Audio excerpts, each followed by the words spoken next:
Welcome to another episode of Moonshots. This is a very special edition. Today I'm going to be talking to my wife, Anu, and she's going to be talking about her moonshot. And I hope her moonshot is really about loving me more, but we're going to find out soon, won't we? So welcome to the Moonshots. I am so excited to be here today. Thanks for having me. Well, let's get started. The Moonshots is all about having this audacious idea, something that you want to change in the world, that you feel is so important that you cannot wait to wake up in the morning and you just go to sleep thinking about it. So what is your moonshot? Wow. I have so many moonshots, but really one that I really care so deeply about is achieving gender equality, hopefully, as soon as possible. So achieving gender equality, obviously in my lifetime, but as soon as possible. So what do you mean by gender equality in your world? So really, I feel, this kind of takes me back. I feel like I have to share a personal story with you and just kind of go back with my experience, growing up as a child and then having my own children and the things I've experienced in today's world. Won't you say our children? Yeah, that's correct. So, I want to share with you where I, started. I was born in India, and then at a young age of 2 months old, my dad got transferred to Israel. And really, I spent my entire life traveling. I felt like I was a nomad. My dad would get transferred every 2 years. Being with the UN peacekeeping force, it was quite normal. So I felt I had a very special childhood. I went to this international school and there were children from all over the world. So you really learned about the different cultures and religions and the different values. And the amazing thing about growing up in that area was that you were accepted for what you were. And you didn't try to kind of fit in. People kind of accepted you for, your values, your system and everything. So that was really unique about the school I went to and the environment that I was in. One thing, we would move from school to school as well. So almost every 2 years, we would get transferred to a different country. And so I got to experience the different cultures and how, the values that they had. And it was just very frustrating to see that, most of the cultures, there was always a difference between the way the girls were brought up and the way boys were brought up. And then, my parents would take us back to India, my birth country, and that's especially where I noticed a lot of difference. And even just being girls, it wasn't safe to, walk in the streets, and, you would just be badgered and even touched at many times. So that kind of left a stigma in my mind. And as I was growing up, my dad was very determined to make sure that all of us had the best education he could provide, because he knew, he taught us that education was the way to basically achieve anything you wanted to achieve. And so really it was the same, my brother got all of us, he sent us all to the United States for education, and he continued to, be posted in war zones because he wanted to make sure he could provide us the best education. And so we all went on for masters and, had wonderful lives after that. So what is the world you see? So when you talk about gender equality, if you were to just close your eyes and imagine that world, can you describe me what would that world look like when there is a complete gender equality? What would that world look like? Wow, that's the world I want to be in today, especially for my daughter. I have a daughter, and really it's a world where me as a girl or a boy, you wake up and you're able to do anything you want. You have nothing stopping you. So really it's you can achieve your full potential. You can dream anything. You have no boundaries, no limits, and you can just go do what you want to do. So that to me is a world where girls and boys are equal to each other. Well, obviously, you cared enough about the girls' protection. You did something about it. You just don't keep talking about it. You actually decided that enough is enough. You're going to do something about it. So what was that you did? So basically, as I was saying I felt like, generation after generation, I saw the same things happening. I looked back at my grandmother and I saw that, the environment she grew in, how safety was an issue. Then I saw it with my mother, myself, and even my own daughter who grew grew up here in the United States, I would constantly be telling her, oh, don't be out late alone in the night, or don't go jogging, in this area, it's not safe. And it just really frustrated me. I was like, I have 2 boys and 1 girl. And yet with my daughter, I had to constantly tell her to be safe. And so, being part of this, in today's world, there's people like you wanting to go to space and the moon, and we have such audacious dreams and we're achieving them. So why hadn't somebody looked at this issue of women's safety? And in today's world where there's so much innovation and technology, surely something could be done to, try and solve this problem. I totally agree that it's a mindset that needs to be changed, but as we all know, that takes generations, and you have to let that keep happening. So what I did was, I was part of this Xprize Foundation community, and that's where, basically we use incentive prizes to solve the big problems that we face that governments and businesses have not been able to solve. So both of us, we said, let's put out this $1 million prize and let's put it out to the world. We know what the problem is, but we haven't found a solution. So the best solution always comes locally, people who are living in that space. And so we put out this $1 million prize 2 years ago, and it was an amazing journey to see. We had 89 countries register. We had 89 countries register for basically solving this problem of, let's use technology, let's have a device.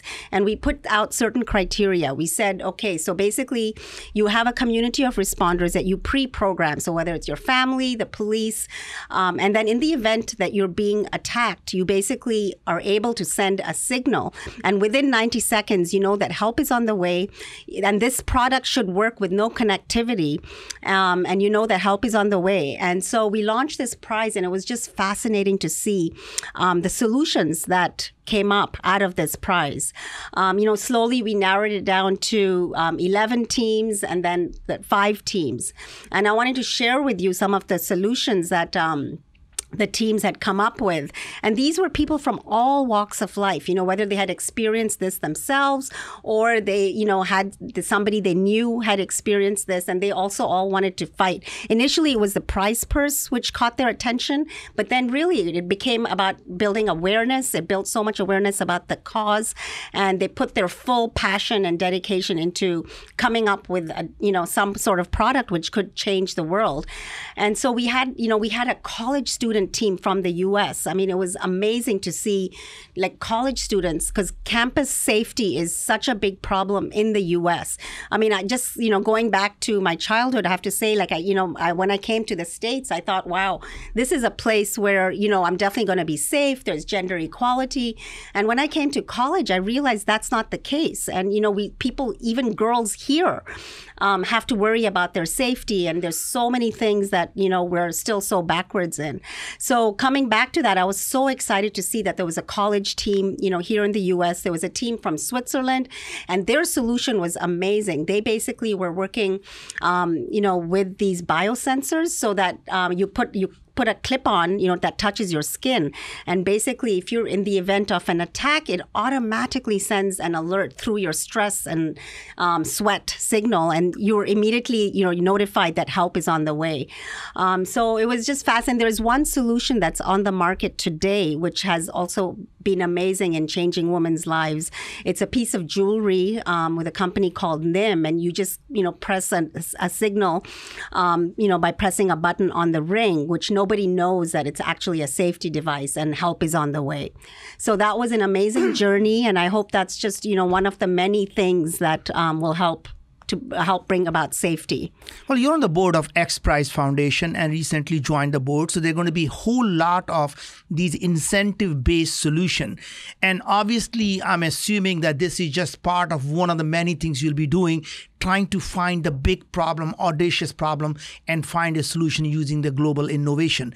Your other passion that I've always admired is around health. And you're also on the board of UCSD Medical School. So what is it in the health area that is absolutely that you're fascinated by, something that captures your attention? So health, health is something I've always cared about. Growing up, my dad was really into Ayurveda, and we grew up, he used to always tell us, whenever we got sick, he would say, trust your gut. And I just didn't understand. What does he mean by trust your gut? He would say it all starts in your stomach. And anything we ate, it always revolved about, was this, good for your stomach or not? And we had no clue what that meant. But as I raised my own children, I realized that I would also be, going with my gut instinct anytime it came to their health and wellness. And little did I know that, this really was something that's scientific, because scientists have discovered that our gut is actually connected to our brain, and it's called through the vagus nerves, and it's constantly sending signals back and forth. So basically that's what our gut feeling is. When we get a tight knot in our stomach, it's because these signals from our brain are coming down and physically making us sick. So, that's just been amazing to see. Basically, initially we started with Ayurveda, where there was really no scientific backing. And it was just kind of a passed on from generation to generation, where we just did things. We would eat certain foods, we would drink certain things, or do yoga, meditation, because we knew that was good for us. But now, thanks to you, you started this amazing company called Biome 3 years ago, which I wish my dad was here to see today, because he would have just been so proud. I mean, this was his ultimate dream. He totally believed in the gut, and to see that actually there's a scientific reason why he was telling us all of the things. And so this company is really changing the world by, understanding what is actually inside our gut. And so it's just been a journey for me as well, learning, more and more about the microbiomes that live in our gut, and how basically it's simply the foods that we're eating that control everything from, chronic diseases that we face on a daily basis, and where there's no cure. I mean, you go from doctor to doctor to doctor. I would take my kids, and everybody would just tell me that one simple answer for every kid, that it's, spinach, kale, broccoli, which is good for one child to another to another. And now we're realizing that, it's really everything, it has to be so personalized, because each of our bodies are so different, and it's all based on our microbiome in our gut.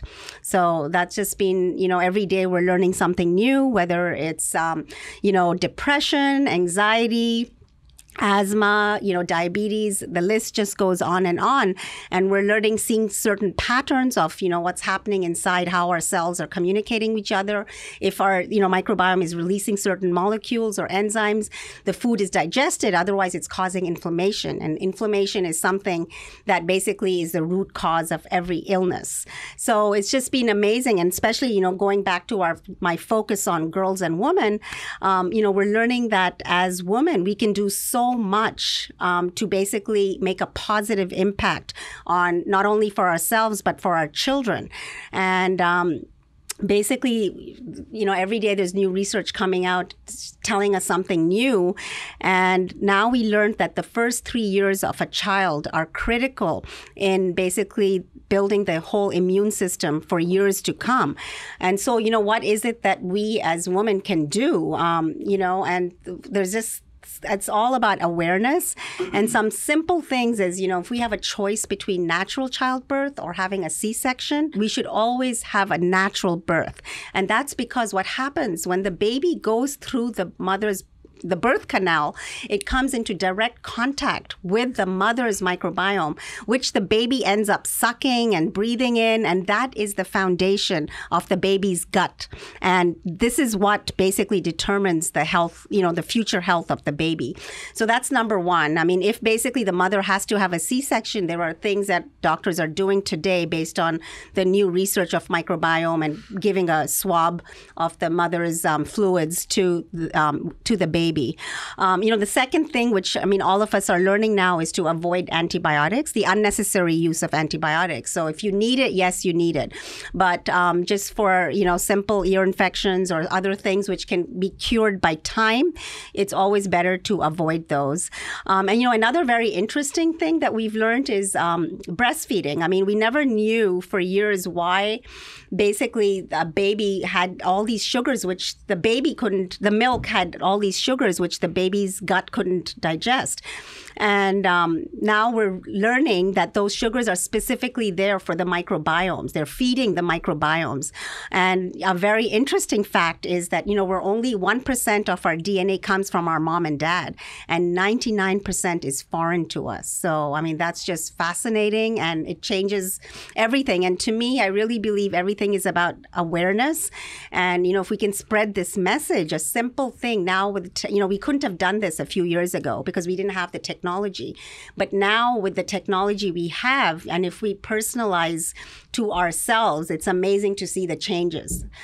So well, obviously, you have 3 wonderful children, and you have done a lot as they grew up. And so you want to talk a little bit about children, what it took to have those children really have the value, because obviously, it's different for us when we grew up in a much more humble environment, and these kids were growing up in a very affluent environment, yet they turned out to be just amazing kids who want to go change the world and doing it in their own ways. So what is it that, that you did? And just talk a little bit about our kids. Of course, I love to talk about our kids. They are my favorite things in the world. So, I have to tell you, I just feel so blessed and, very privileged just, to have these kids who basically, that was my passion. Even till today, you give me anything, but when it comes to my kids, I'll drop everything, on the whim of a hat to do what's good for them. And so I feel like, I always thought that this was something that every parent does, but my children today have made me realize that, Mom, you both have been such amazing parents, in making sure that you sacrifice what you guys need and putting us first. So I feel that for us, it just came very naturally. You don't think of it that ways. But I feel like, kids, you basically want to raise the kids with values. And values, they kind of see how you live your life. And so for me, from an early, when the kids were little, it was basically teaching them, all the important things that I felt were the values that I wanted to teach my kids. And it wasn't about, buying this or buying that, but really how can we also help others at a young age? And so and this was something I grew up with as well. And so with the children, whether it was their birthday or I would make sure that they were also giving back to people who were less privileged to them. So I really feel that has helped them, growing up, realizing that, it's our social responsibility. They've been so privileged. And so they need to kind of help others because they can definitely make an impact. So that has been a big part of their growing up. But really, it comes down to them seeing what we do because they always look up to us. A constant phrase I would use with my kids is, it's so easy for me to just give you what you want. And the hardest thing for me is to say no. But, if I believed something was wrong, I would say no and put my foot down and, and just make them realize, it's easy, just go do what you want and that I'm free to do what I want. But I had to just say no because I knew it was teaching them the wrong thing. So I feel like, you really have to guide the kids. You have to teach them principles and they follow what you do. So it's, it's hard to believe that you think that, they don't care or they don't, you're the last person they'll listen to. But in reality, they really want you, they really look up to you and inside they want to please you.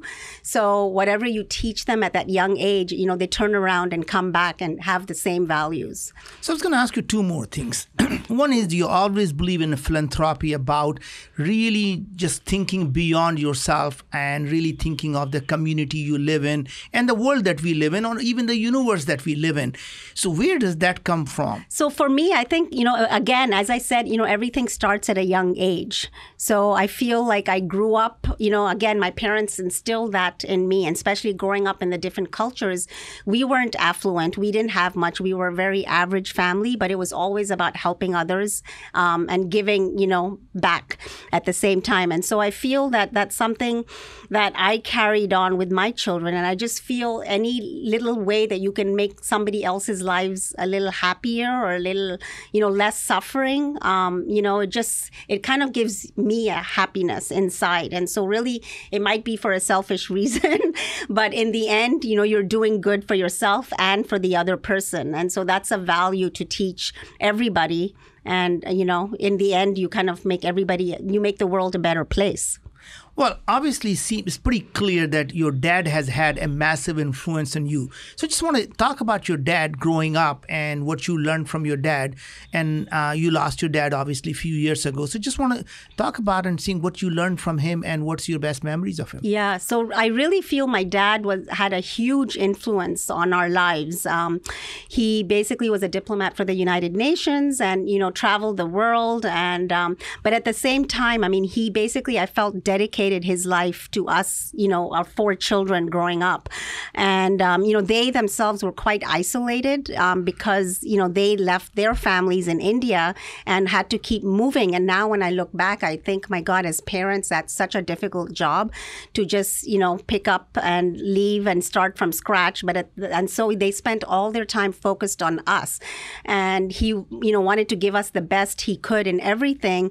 And so he basically, on the weekends, we would learn our own language. They would just put all their efforts into us. He made sure we learned yoga, meditation, exposed us to whatever different cultures, languages he could.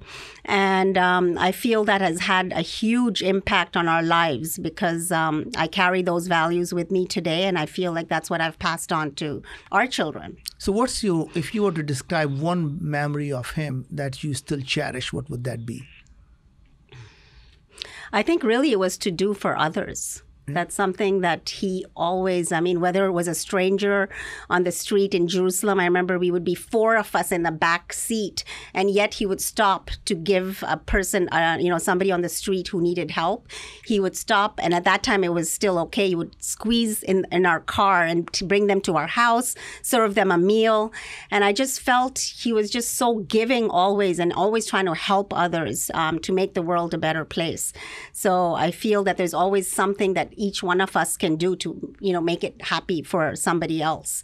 Other thing that you really are very passionate about is this Girl Up program, which is for young teenage girls and really changing the way they look at themselves as opposed to really being into themselves as a teenager. How I look and how other people think of me is to really giving and thinking about what would that mean to somebody living in Africa. And you've been part of this Girl Up program for a long time. You want to talk a little bit about that? Yes, I would. So Girl Up, basically I got involved about 10 years ago. And obviously this was through my daughter. This was a program that was started by the UN Foundation. It was a campaign to really bring together girls around the world and to create a movement of girls girl leaders led by girls. And I've just kind of grown with the organization, and it's just so empowering to see how these girls aged 13 to 20, if you start working with them at a young age, the impact you can make. And so really now we're focused on gender equality and reaching out to girls at a young age. And Girl Up now has a program. Basically, we're in 3,000. We have 3,000 clubs, and we're in over 100 countries. So girls, and it's really it's kind of teaching girls that, you know what, we can do it today. And it's amazing to see that once you expose girls, you give them access to education, to skills or any knowledge, it's amazing the impact they can make. And, I got to visit we had 4 countries when we started in Africa. And so one of the countries I launched through Girl Up was in India. And, India, basically we focused on programs to stop child marriage and also access to education. So about 3 years ago, I went back to visit the program with my daughter when she was about 18 years old. And it was life-changing. Literally That's about 7 years ago. Was it? Well, it wasn't that long ago then. So it was probably like 4 or 5 years ago. Yeah. But it was so exciting for her also. I feel like my daughter has been such an inspiration to me. And she, just looking at her, I can see that the world is going to change. I mean, we definitely want to achieve gender equality. She's so brilliant. She's smart. There's nothing that she cannot achieve given the opportunity. And so why should there be a disparity between her and her brothers? But there is none. I mean, she kicks his brother. Yeah, so she does. And so she's there. But we want to provide this to all the girls around the world. And that's what Girl Up is doing. They're saying, hey, we don't need to wait till tomorrow. We can be leaders today. And let's go make change. Let's work together. And let's be inclusive because we are all different. But one of the things I noticed when we basically went to visit the programs in India, and it was basically reaching these adolescent girls in the hardest to reach remote villages where, these girls had very little access to anything. Basically it was these girls at the young age of 8 were kept at home while the brothers got to go to school, and the girls basically they had to go work in the mines or they had to clean the house. And it was just amazing to see that once these programs got started, these girls who had potential were identified, and they started leading these clubs where basically parents were also taught by the NGOs, local UN NGOs, how the importance of bringing these girls together. They would meet once a month, and basically out of this program, girls who got married at a young age, were able to come back, leave their abusive husbands or whatever, and come back and go to school. There were girls who would go back home, and just one girl, she didn't eat for days. She fought with her parents that, no, you have to put me back into school. Otherwise, I'm not going to eat, And so finally, the parents gave in. So it was just amazing that, when you give these girls the tools, they're able to achieve anything.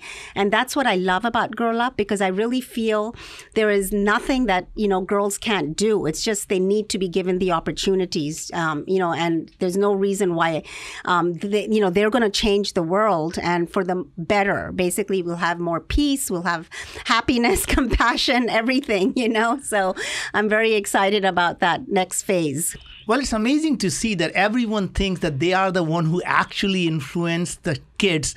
And very rarely you realize the kids are the ones who are actually influencing you. They are as much inspiring to us as we are to them. So that's so true. I have to say that it's my daughter who actually, I was always about giving back and doing philanthropy, but it was her who made me focus on girls and the importance of, achieving gender equality. So I totally agree. My daughter is my biggest inspiration for me. And I'm very excited to see what she's going to achieve.